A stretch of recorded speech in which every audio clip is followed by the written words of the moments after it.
sa atin ng may kapal, dagat, ilog, lawa at bukal, pagyamanin at pangalagaan, pagmulan ng kabuhayan, katuwang ang kawanihan ng pangisdaan at yamang tubig tungo sa magandang kinabukasan. Sama-sama tulungan sa pagunlad, sapat na pagkain sa bawat hapag, tapat na serbisyo para sa mamamayan at pagmamahal sa inang bayan. Pag-unlad ng kabuhayan, katuwang ng kawanihan ng pangisdaan at yamang tubig tungo sa magandang kinabukasan. Sama-sama tulungan sa pagunlad, sapat na pagkain sa bawat hapag, tapat na serbisyo para sa mamamayan at pagmamahal sa inang bayan.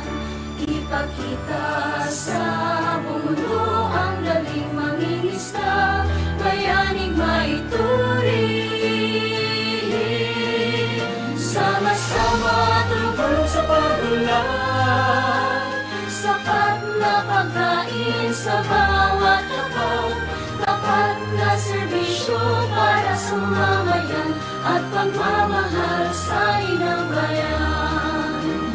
Tapat na serbisyo para sa mamamayan at pagmamahal sa inang bayan, at pagmamahal sa inang bayan.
Magandang umaga mga katalakayan. Welcome sa panibagong episode ng Talakayang Pangpangisdaan. Isang programang naglalayong magbigay ng mahahalagang impormasyon at kaalaman tungkol sa sektor ng pangisdaan dito sa Bicol Region. Ako po si Weng Brisha Briones, Information Officer ng BFAR Bicol, at ngayong umaga, sabay-sabay nating tuklasin ang isang inisyatibo na tumutulong sa ating mga kababayang mangingisda, ang BFAR Special Area for Agricultural Development o SAAD program. Ano ang SAAD program? Ano ang layunin ng programa para sa ating mga mangingisda at komunidad? Ano-ano ang mga proyektong naihahatid nito? At paano nito binabago ang kabuhayan ng mga mangingisda dito sa Bicol? Yan ang ating pag-uusapan at aalamin ngayon. Live po ninyo kaming napapanood at napapakinggan sa Facebook page ng Philippine Information Agency o PIA Bicol Region sa ilalim ng programang Ugnayan sa Bicol, sa BFAR Bicol Facebook page at sa bayang napapakinggan sa DWZR Zoom Radio. Upang maipaliwanag ang SAAD program, kasama natin ngayon ang SAAD Assistant Alternate Focal Person at Senior Aquaculturist, Sir Buddy Taduran Jr. Makakasama natin ngayon ang Assistant Alternate Focal ng BFAR SAAD program para sa Bicol Region, Sir Buddy Tadoran. Magandang umaga, Sir Buddy. Magandang umaga po, Ma'am Weng, at sa lahat po ng taga-subaybay ng programang ito at sa lahat po ng mga mangingisda sa Bicol Region nanonood po ng programang ito. Sa episode natin ngayon, malalaman natin ano ba ang programang sinasabi natin. So, Sir Buddy, ano ba ang BFAR Saad program? Ang Bureau of Fisheries and Aquatic Resources Special Areas for Agricultural Development Program o BFAR Saad Phase 2 ay isang locally funded project na nagsimula noong 2023 at tatagal ng 2028. Layunin po ng programang ito na makapagbigay tulong at interbensyong pangingisda sa pamamagitan ng aquaculture, capture fisheries at post-harvest sa mga pinakamahihirap at malalayong lugar na hindi naaabot ng sapat na tulong mula sa mga regular na programa ng DA-BFAR. Ang SAAD program po ay may 4 na components kung saan ang una po ay ang social preparation component kung saan sinisiguro po nito na ang mga benepisyaryo pong napili ay handa po sa mga proyektong matatanggap nila mula sa SAAD program. Nakapaloob po dito ang profiling activities upang masiguro po natin na yung mga benepisyaryong napili po ay tama at angkop base po sa mga criteria at kwalifikasyon po ng programa. Pangalawa po ang pagsasagawa ng mga beneficiary needs assessment at mga participatory rural appraisal. Ito po ay ginagawa upang masiguro po at matiyak na ang mga programang ibababa, ang mga livelihood interventions po para sa kanila ay angkop at wasto at magagamit po nila. At ang pangatlo po ang pagbibigay ng mga capacity building training upang masiguro din po na ang mga asosasyon po natin ay magiging matatag upang maging maayos po ang implementasyon ng programa. Pangalawa po, ang food production and livelihood component. So pagkatapos po ng mga social preparation activities, doon na po papasok ang pagbibigay ng mga intervention mula po sa food production and livelihood component. Nakapaloob po dito yung mga livelihood projects na hinihingi po ng ating mga asosasyon magmula po sa aquaculture, capture o post-harvest interventions. Binibigyan din po sila ng mga technical na trainings upang magkaroon po sila ng mga technical na kapasidad upang ang mga livelihood projects na binigay po sa kanila ay mapapakinabangan at mamamanage po nila ng maayos. After po ng food production and livelihood component, doon na po dadako ang marketing assistance and enterprise development training. Ito pong MAED component, ito po ang nagsisigurado na ang mga intervensyong binigay po natin ay mas makakatulong po pa po sa kanila sa pamamagitan po ng pag-a-assist po sa ating mga Fisher Folk Association na maging mga community-based enterprise. At ang pang-apat po nating component, ang program management, na kung saan nakapokus po ito sa mga human resource po ng BFAR Saad upang maging maayos po ang implementasyon ng programa. Ano po ba ang layunin ng BFAR Saad para sa ating mga mangingisda at mga coastal na komunidad? Ang layunin po ng SAAD Phase 2 ay mapababa po ang antas ng kahirapan sa pamamagitan po ng pagpapalaki at pagpapabuti ng produksyon sa pagkain at kabuhayan.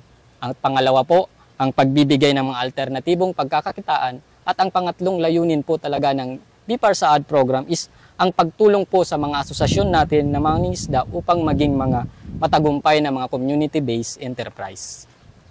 Paano naman po napili ang Bicol Region bilang isa sa mga lugar na kasama sa programang ito?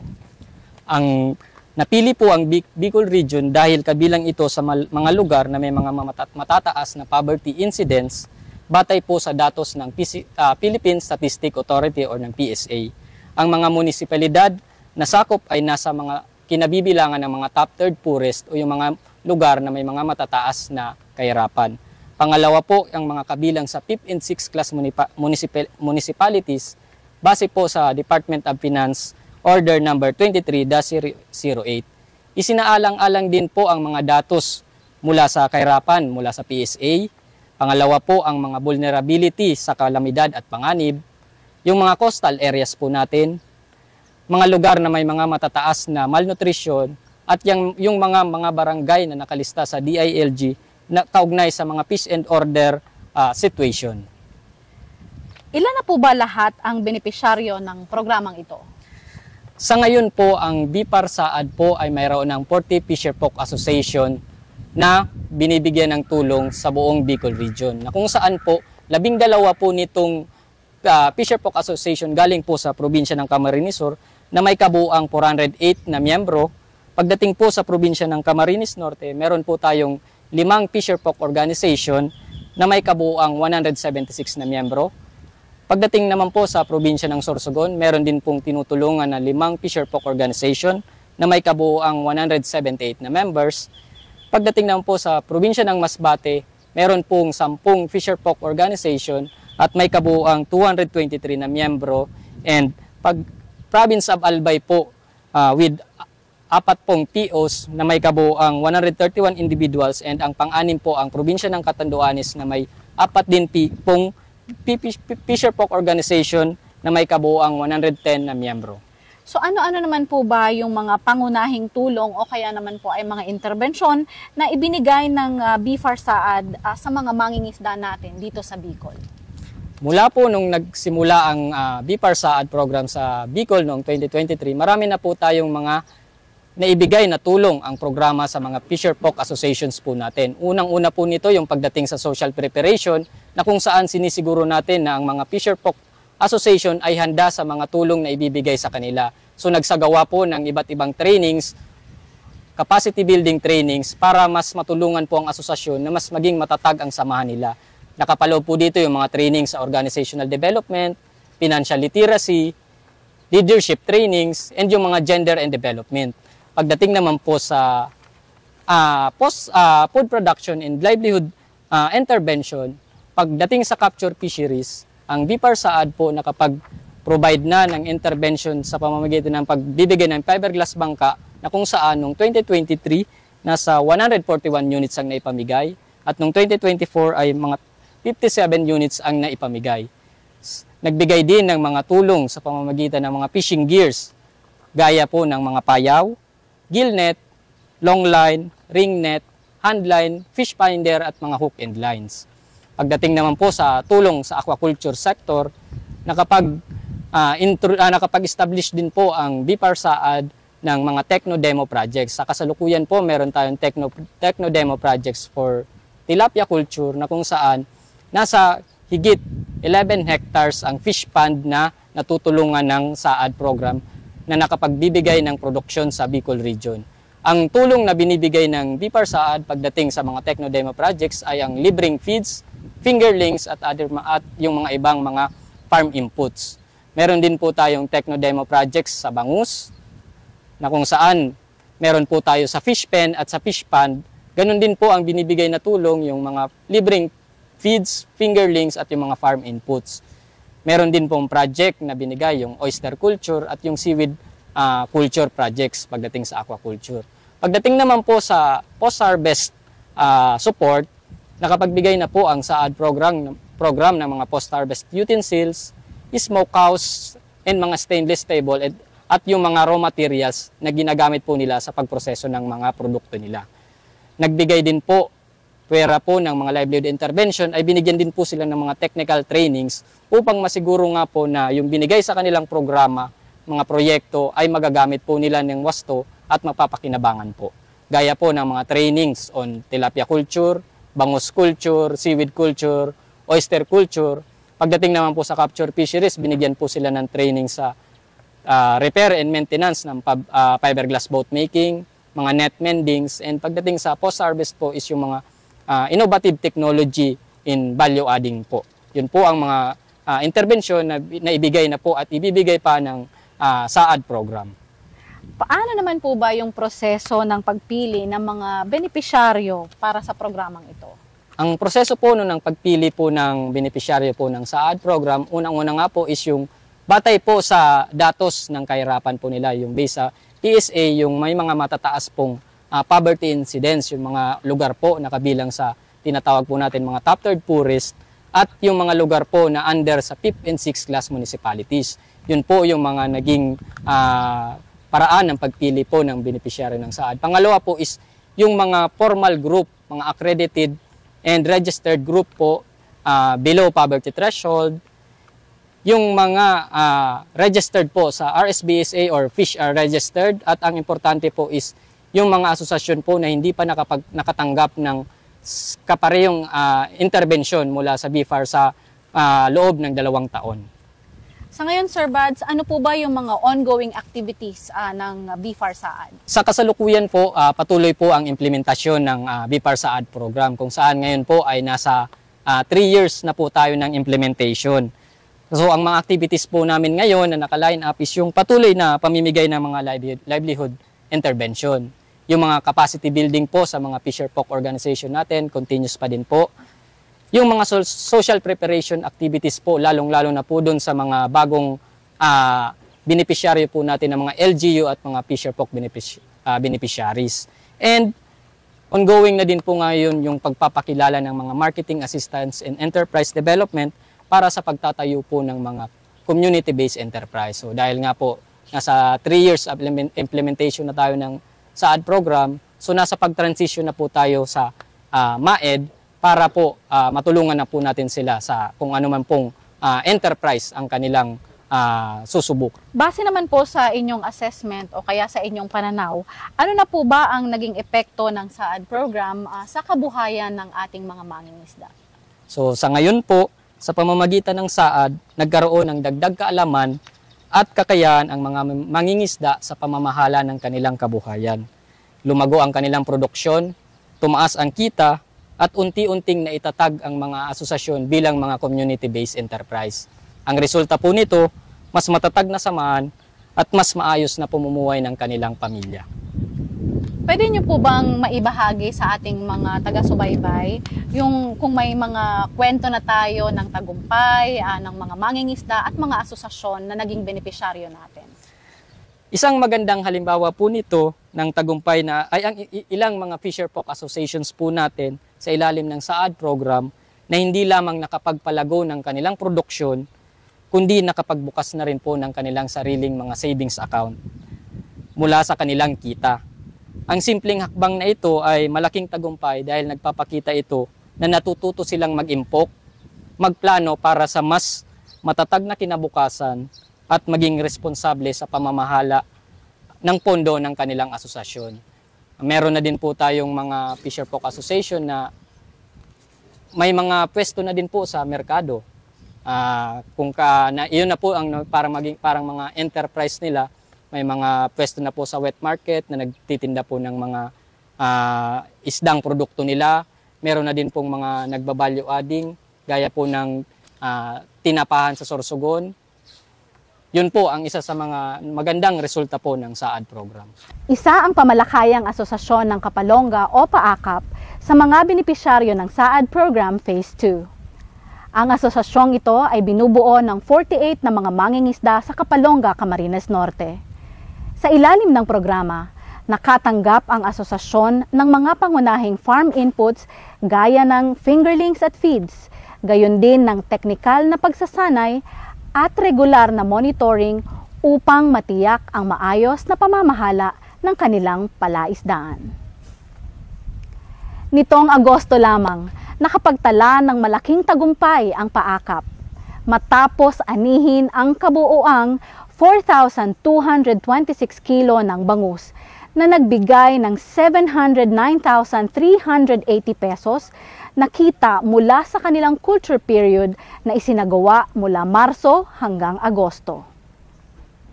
Bunsod ng kanilang matagumpay na produksyon ng bangus, plano na rin ng PAAKAP na sumubok sa iba pang high-value species gaya ng grouper upang madagdagan ang pinagkukuhanan ng kita at mapalakas ang papel ng asosasyon sa lokal na industriya ng aquaculture sa Kapalonga, Camarines Norte.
Magandang araw po sa lahat.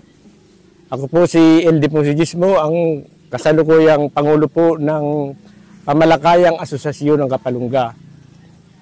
Bali po nagsimula at nakapagparehistro po kami sa Duli noong panahong July 19, 2019. Pero bago pa po man ito nangyari, kami po kinilala na ng aming local government sa pangunguna po ng aming mayor na si Madam Recasio. Ganun pa man po, ang tanging adhikain po namin, ang tanging layunin po ay ang mapanumbalik ang dating likas ng aming karagatan at matulungan ang kapwa namin mangisda na papaunlad ang kabuhayan. Napakahirap po ng mga mangisda dito noon. Napakarami po namin mga kalaban, katulad ng mga commercial fishing, mga dynamite fishing, na hindi naman po dito sa aming bayan, kundi sa mga kalapit bayan namin ang gagaling. Dahil sa totoo lang po, napigil po namin na mapag-usapan na wag na silang gumawa ng anumang mga illegal na pangisda dahil talagang nagkaisa po kami noon, mga maliliit na mangisda, at sila na may nakinig. Pero hindi po namin kayang saklawan, ang hindi po namin kayang sawayin, ay itong mga mangisda nagbubat sa kung saan bayan na dito po sa amin na Mamalakaya. Sa amin pong kahirapan, sa amin pong nararanasan, nabuo po ang aming samahan, ang samahan ng paakap o ang Pamalakayang Asosasyon ng Kapalungga. Kami po noon ay sadlak na sadlak sa kahirapan, kung kaya po pinili po namin na magbuo ng isang samahan na aakap sa aming kalikasan. Kami po ay nagsimula at nairehistro noong July 19, 2019.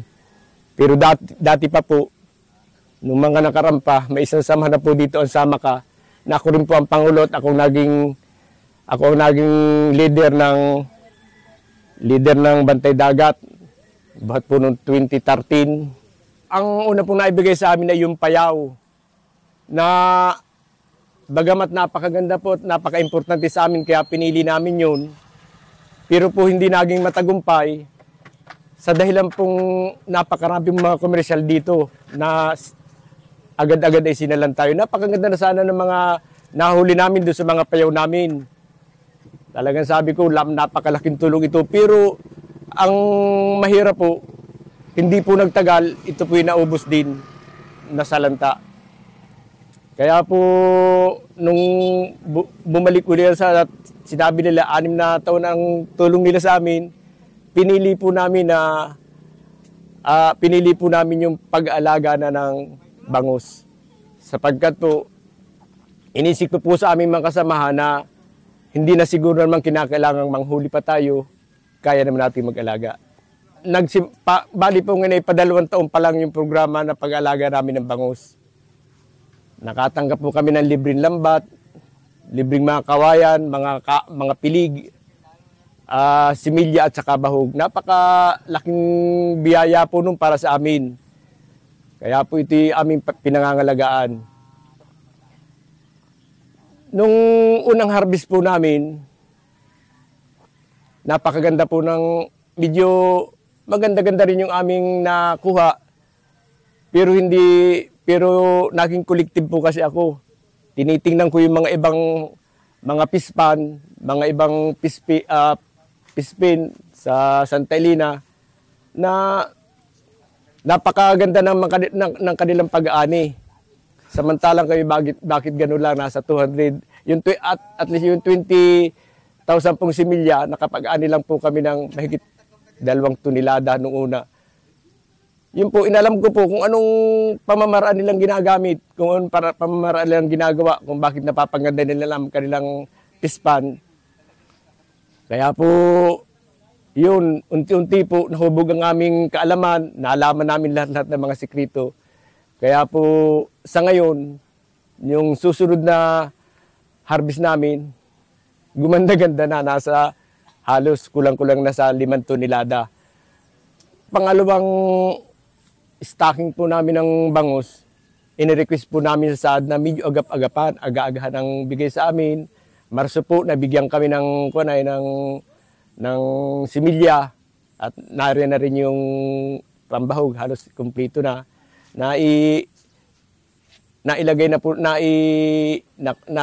namin, napakaganda po ng panahon na yung cycle ng panahon na nailagay namin yon dahil nasa panag-araw. Isa po yung sa sekreto pala na kinakailangan hindi abutin ng masyadong maulan ang bangus. Pangalawa, kung mahuli ang stock namin ng bangus dito po sa aming lugar ay amihanin. Rampant po dito sa amihan na naging mahirap po para sa amin ang mag-alaga ng bangus dahil napakarami na pong bagyo. Kaya nung pangalawa po na-request po namin at napagbigyan naman po kami na bigyan kami ng bangus ng medyo maagap-agap. Kaya siguro isa rin yung sa naging dahilan kaya naging magandang aming ani. Ganun pa man po, inaamin ko po sa inyo na medyo nung una po hindi ko po tanggap talaga itong programang ito dahil hindi po sustainable. Isipin na lang po natin pagkalipas ng 6 na taon, parang tigil ang tulong nila sa amin, ibig sabihin tigil na rin kami. Pero ginawa po namin ito ng paraan. Sabi ko, umalis man ang SAAD, mag-peace out man sila, tuloy-tuloy pa rin ang ating mga ginagawa, tuloy-tuloy pa rin ating pag-alaga ng bangus kung susundin ninyo ang mga suggestion namin.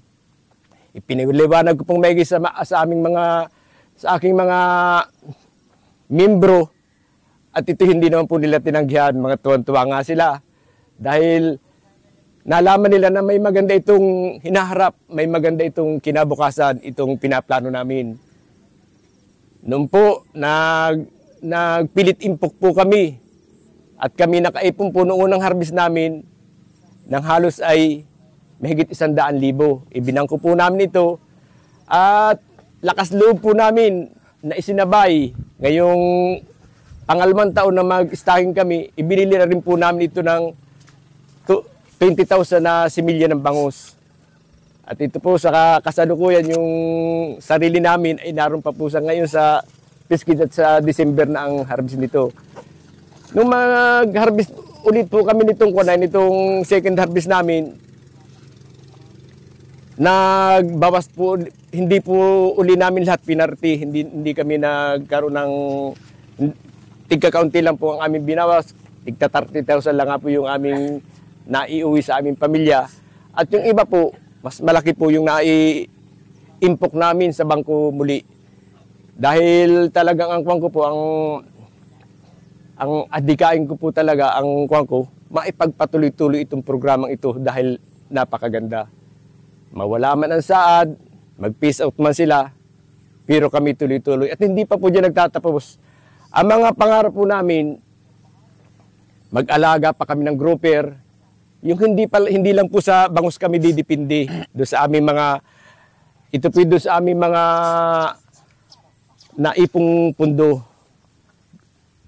May mag-aalaga po kami ng grouper, yung mga silbungin na, kung tawagin dito sa amin na silbungin, yung lapu-lapong pula, dahil po napaka-taas po ng presyo nito. Isipin na lang po hindi, ang good size po nito, yung 6 grams pataas, ay hindi bumababa ng 2,000 isang piraso.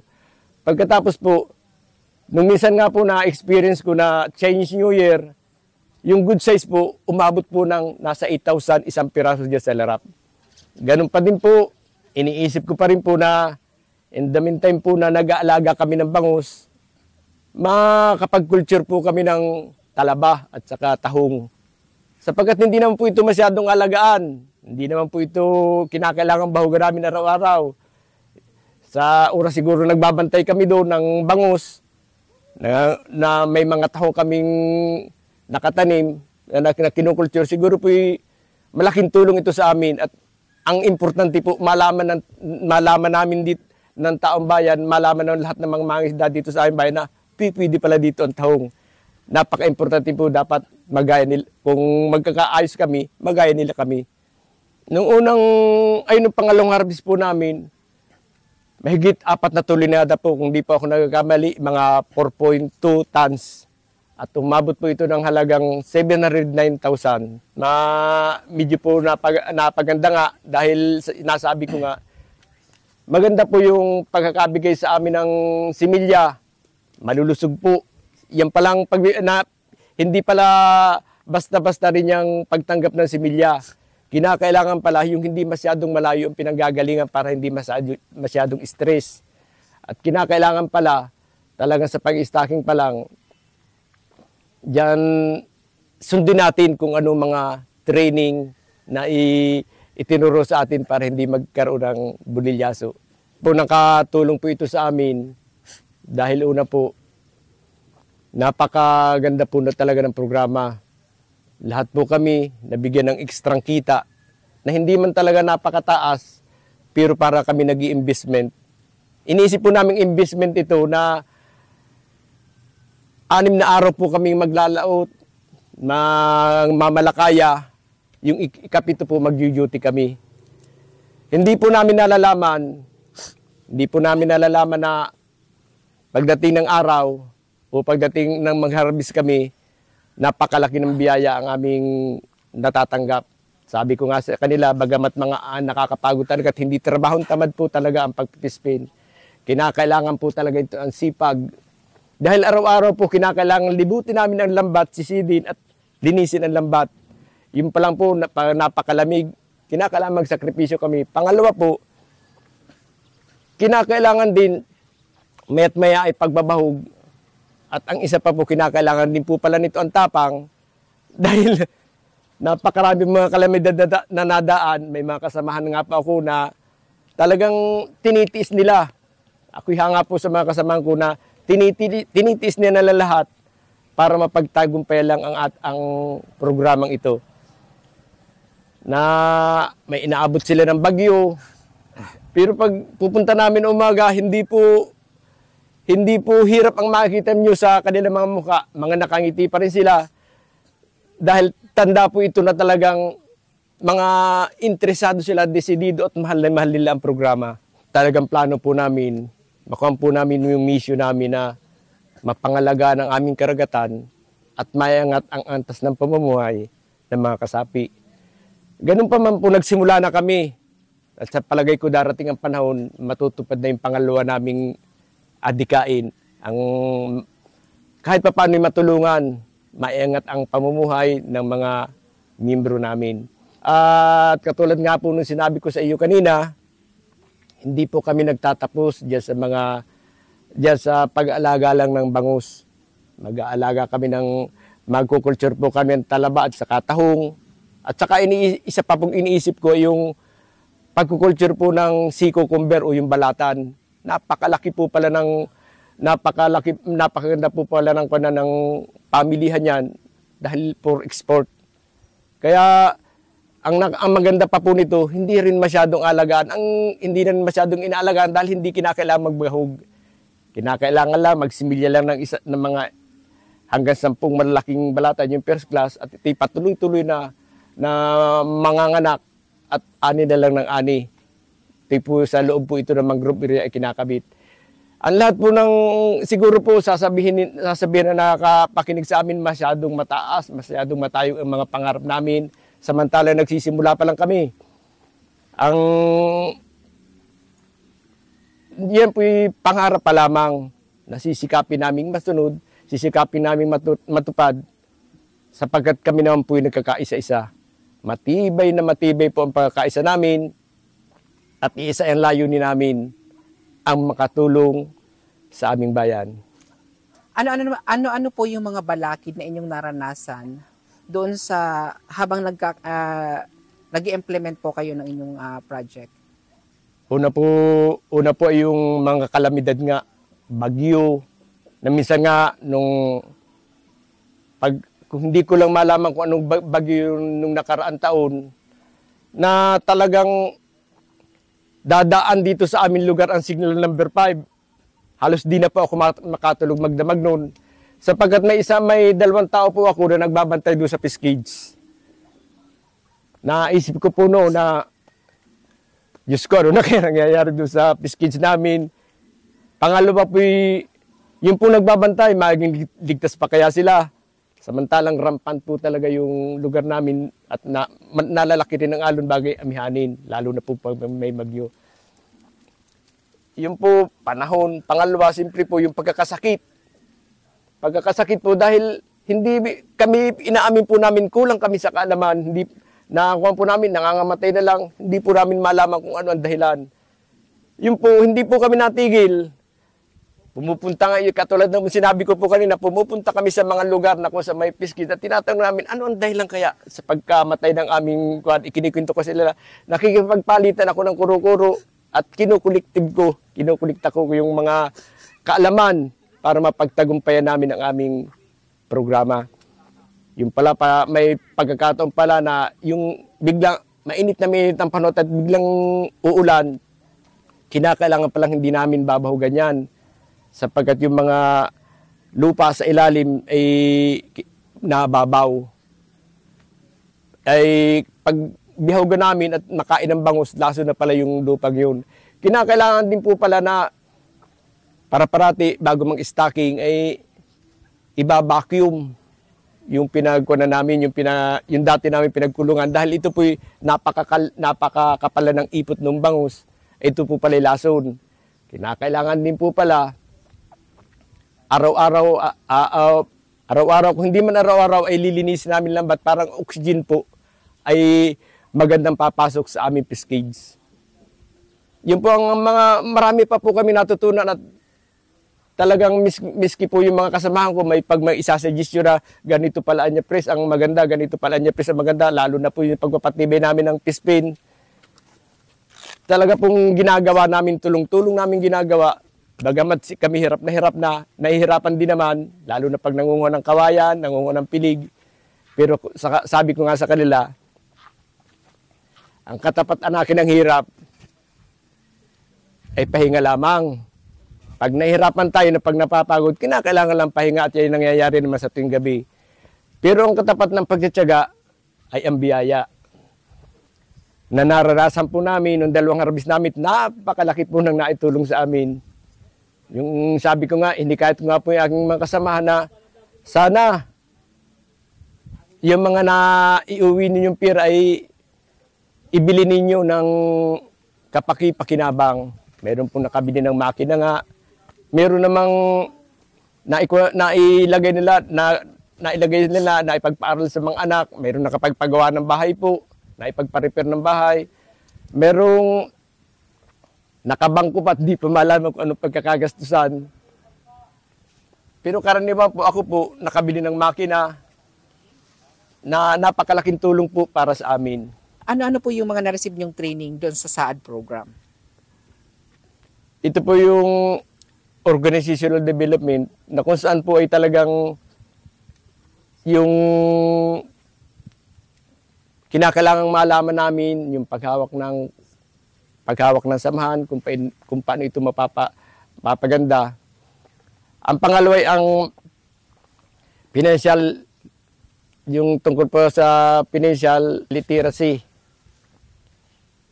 Para po mahawakan namin ng mabuti ang anumang pira,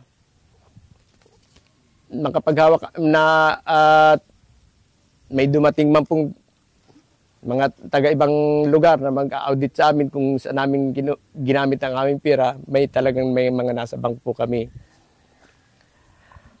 At saka po yung marketing assistance, na maging entrepreneur kami.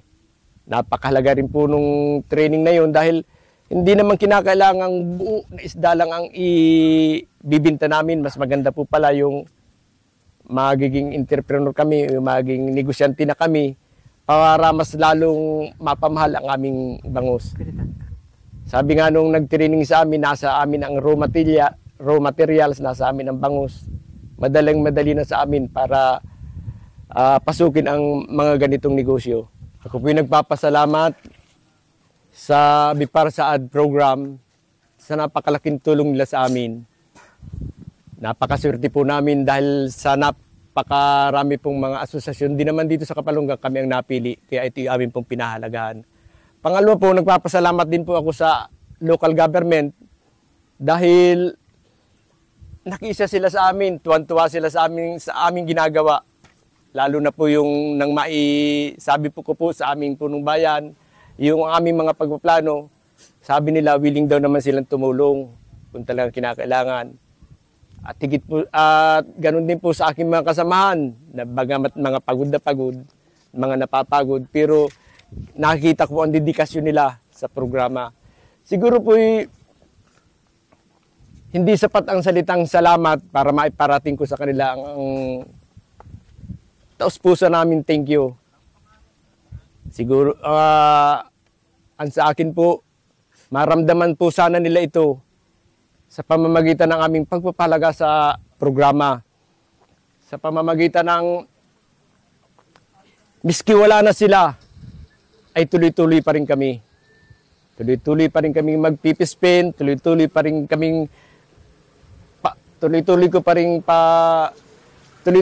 rin uunlad din ang aming samahan. At siguro po wala kaming kayang ibigay sa kanila, wala kaming kayang ihandog, kundi po yung mga dalangin na sana magpatuloy po ang kanilang mga magandang hangarin, magtagumpay po ang kanilang pagtulong sa aming mga mangisda, siyempre po sa ilalim ng makatao at makadiyos na pamumuno. Maraming salamat po. Ako po si Pablo Parali, tubong Barangay Mactangpo, Purok 2. Isa po ako sa member ng aming samahan ng paakap dito po sa bayan ng Kapalungga. Ako po ay lubos na nagpapasalamat at naliligayahan dahil isa po ako sa mapalad na naging member po ng samahan. Ang unang-una ko pong pinagpapasalamat ay tungkol po doon sa pagbibigay ng proyekto ng BIPAR po, na kami ay nabiyayaan ng project ng yung aming samahan na bangos po sa Pispin. Una sa lahat po ay ang naging karanasan ko dito po sa pagsama ko sa aming grupo. First time po na inabot po ako ng bagyo. Doon sa aming ng bagyong Paing ay una sa lahat po talagang inabot din ako na isang katirbang nervyos. Pero bukod sa roon po, lalong lumakas ang aking paniniwala na maski nakaranas po ako ng ganyong kalakas na sakuna ng panahon, ay lalo po lumakas sa loob ko na sumali o tumibay ang aking paninindigan para sa samahan po namin dahil una sa lahat ay malaki po ang naitulong sa sa aking pamilya. Dahil yung pong unang binigay ng BIPAR po sa amin ay nakapag-impok ako ng kaunting halaga. Pero sa kasamang palad ay dumako ako sa trahedya. Ay okay naman po at kung wala nga yung proyektong yun, halos wala ako mapagkunan ng pananalapi. Una po, nakabili ako ng maliit na halagang makina na pambangka po, gamit namin sa pangingisda. Tapos may na-savings pa po akong konti. Ay lubos-lubos po ang aking pasasalamat dahil bukod tangi po sa Barangay Mactang, dadalo kaming naging member ng paakap. Ay awa po ng Diyos talagang sana, sabi ko nga, huwag maputol itong bigay na ito ng gobyerno sa amin. Malaki po ang naitutulong sa bawat isa sa amin. Na kung saan, kung ano po ang naisin naming kasangkapan ay nakukuha. Ikalawa po, pag kami na duty, Isa yan sa parang naging karanasan namin na yung sa pangangalaga po ng lambat, yung pagbabahog ng aming inaalagaang isda, napakalaking challenge po sa amin. Una, sa katulad ko po, talagang ako ay isa lang na maliit na mangingisda, ay napakalaking tulong po ang naikuha sa amin ng aming samahan. Kaya po lubos na lubos ang pasasalamat ko bilang member ng samahan ng paakap. Ang laki po na naitulong sa aking pamilya. At higit sa lahat po ay sa pang-araw-araw namin pang-ulam man laang ay naroon na. Nakalatag na po doon sa amin. Bukod doon sa alaga namin bangus, doon lang sa palibot ng aming palaisdaan, ay hindi na po kami bibili ng pang-ulam. At sa pang-araw-araw po na nagdadaan ay ang laki po, malaking bagay ang nagawa ng aming samahan. Tapos ay ang itinibay po ng aking kalooban doon sa samahan po namin yan ay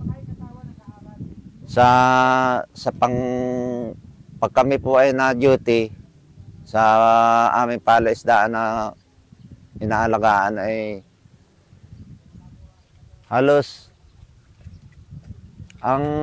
sa pakiramdam ko po ay para ako nasa tahik. Halos sanay na kami na sa looban ng halos isang taon na ay parang halos magaan na sa pananaw ko, magaan na sa sarili ko na dumuti sa aming inaalagaang isda. Isa po yan sa malaking naitulong na una sa kabuhayan sa aming mga pamilya. Tapos ikalawa po ay naisalbar ko po yung aking asawa dahil sa konti naming kapartida sa aming ay salbar ko ang buhay dahil po sa samahan namin. At ikalawa po ay napapangalagaan pa namin yung aming lugar at halos ang lapit naman sa tabi ay talaga sir, yung sa mga mangroban doon ay isa pa yun sa nagiging sa samahan natin na natatakot sila magputol ng bakawan doon sa lugar na sa na yun. At isa pa po yun sa parang napapangalagaan namin una yung amin pong tayo nung na yun, pespin pong yun ay nung wala pa po yun ay nilalason ng mga mangingilaw. Ay sa ngayon po hindi na po nilalason. Kaya isa po sa naging magandang proyekto rin po yung naitayo na yun sa aming lugar. At papaanin man yung mga naglalason po doon sa lugar namin na sa pangisdaan ay nawala po. Ako po ay sobrang pasasalamat una po sa lahat ay sa inyo po, sa BIPAR, sa ating pong municipal mayor na walang sawa rin pong tumutulong sa aming samahan, sa aming pong pangulo na hindi rin po siya nagsasawang kami ay gabayan. Si Chairman Anduyan po, Ryan Anduyan, sobra po ang aming pasasalamat. Una sa lahat po ay sa grupo. At ulit-ulit ko po sinasabi ang pasasalamat sa inyo po sa BIPAR. Thank you po. Ako po si Rudy Dalan, membro ng paakap Isa po sa naging beneficiary ng BIPAR Saad. Malaki pong bagay na nagkaroon ng programa ang Saad para sa amin, para sa akin.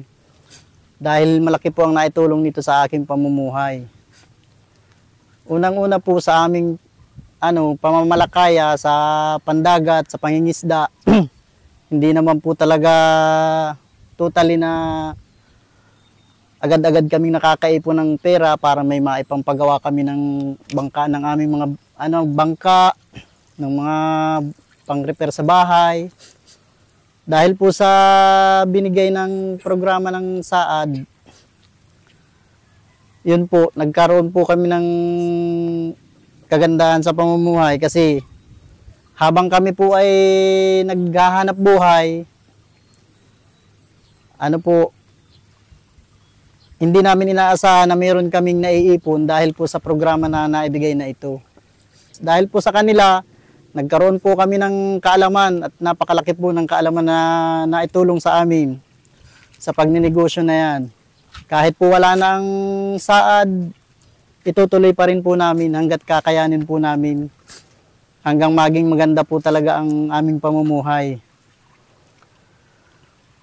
Dahil nakikita naman po namin lahat sa aming mga membro na talaga pong maganda yung yung kinahihinatnan po pagdating ng oras, pagdating ng panahon. At sa mga ibang programa po ng Saad pa na may bibigay nila kung sa amin man o sa ibang ibang samahan, amin po itong pag-iingatan at palalawigin. At sana po sa ibang mga samahan na mabigyan din ng ganitong programa, sana po ay ingatan din nila at kanilang palaguin. Nagpapasalamat po ako sa BIPAR Saad, sa LGU po na sumusuporta sa amin at sa aming samahan, sa aming kagrupo na sama-sama po kaming nagtutulungan. At gayon po sa mga staff po ng Saad BIPAR, maraming salamat po sa inyo sa suporta pong ibinibigay ninyo sa amin. Base sa inyong pakikipag-ugnayan sa mga mangingisda natin at mga benepisyaryo, ano po ba yung kanilang naging tugon o kaya feedback dahil naging benepisyaryo sila? Karamihan po ay nagpapasalamat at nagsasabi na malaking tulong po ang mga interbensyon para sa kanilang pamilya at komunidad. May ilan ding nagpapahayag na yung mga financial literacy at organizational management na training ay nakatulong po sa kanilang samahan upang maging mas maayos po ang operasyon. Ayun. So ano ang mga naging hamon o kaya mga challenges na kinaharap ng BIPAR Saad sa pagpapatupad ng programa dito sa ating rehiyon? Opo, yun po. Actually po, marami din pong mga challenges ang kinaharap ang Saad program sa implementation po. Unang-una na po dyan yung kalamidad gaya ng bagyo. Kasi alam naman po natin na Bicol Region is laging tinatamaan ng mga kalamidad. So naapektuhan po yung mga proyektong binigay natin. May mga iba po na na-damage. So apektado po ang produksyon. Pangalawa po, may mga iba po na limitadong kakayahan ng ibang asosasyon sa pamamahala ng mga binigay na proyekto. Kumbaga, yung iba po hindi na nagagamit ng maayos. Kaya ngayon, nakatutok po ang aming ang Saad program para po dun sa mga asosasyon po yun para magamit po nila ng maayos yung mga proyektong binigay po sa kanila. At pangatlo po is kakulangan ng market access at linkage sa ilang lugar. So may mga lugar po tayo na medyo kulang pa po ang mga market ng mga product po nila at yung mga linkages. So isa din po yan sa tinututukan po ng Saad program. At ang pangapat po is yung pagsisiguro po ng mga aktibong partisipasyon ng lahat ng mga benepisyaryo. Kasi minsan po hindi lahat aktibo pagdating sa implementasyon po ng programa. Sa ngayon, ano po ang mga nakatakdang proyekto o kaya mga plano para mas lalo pang matulungan ng ating mga mangingisda? Sa ngayon po, patuloy pa po ang intervensyon na bibigay po ng Saad program. So para sa taong 2025 po, nagdagdag po ng 4 na LGUs sa Albay at isang LGU po sa Masbate. So sa kabuuan po, 40 associations na po ang tutulungan ng Saad program sa Bicol Region ngayong taon sa buong sa 6 na probinsya po ng Bicol Region. So patuloy din po ang pagbibigay ng mga intervensyon sa aquaculture, capture fisheries at yung mga post-harvest support. Pagpapalawak din po ng mga post-harvest support sa mga beneficiaryo po natin. And yung mga MAED trainings po, continuous po na ibibigay para po matulungan po yung mga Fisher Folk Association natin para sa maging ano po sila, mga community-based enterprise. Ano po ang inyong mensahe para sa ating mga benepisyaryo at yung mga mangingisda sa Bicol? Ang SAAD program ay nandito upang maging katuwang ninyo sa pag-unlad. Patuloy nating pagsikapan na paluguin ang mga proyektong ipinagkaloob upang hindi lamang maging dagdag kita, kundi maging matatag na negosyo na makapag-aangat sa antas ng pamumuhay ng bawat pamilyang mangingisda. Maraming salamat. Natunghayan natin kung paano nagiging tunay na katuwang ng ating mga mangingisda ang BFAR Special Area for Agricultural Development o SAAD program. Mula sa pagbibigay ng kagamitan at mga pagsasanay hanggang sa pagbuo ng mga kwento ng tagumpay tulad ng Pamalakayang Asosasyon ng Kapalonga, isang patunay na kayang umangat ang kabuhayan kung may tamang suporta at pagkakaisa. Layunin ng SAAD na maiangat ang kabuhayan ng mga mangingisda sa pamamagitan ng tuloy-tuloy na suporta, pagsasanay at pagkakaloob ng mga angkop na proyekto para sa matatag at masaganang kabuhayan. Maraming salamat sa lahat ng sumubaybay sa isa na namang makabuluhang talakayang pangpangisdaan. Salamat muli, Sir Buddy Taduran Jr. at Pamalakayang Asosasyon ng Kapalonga sa pagbabahagi ng inyong kwento ng tagumpay. SAAD, kaagapay sa maunlad na buhay. Patuloy nating palaganapin ang kamalayan sa responsableng pangingisda at suportahan ang mga inisyatibong naglalayong pangalagaan at paunlarin ang ating katubigan at yamang tubig. Tungo sa serbisyong tapat, isday sapat, mangingisday angat. Muli, ako po si Weng Brisha Briones. Hanggang sa susunod na huling Biyernes ng buwan, dito pa rin sa Talakayang Pangpangisdaan sa ugnayan sa Bicol ng Philippine Information Agency at BFAR Bicol. Diyos mabalos po.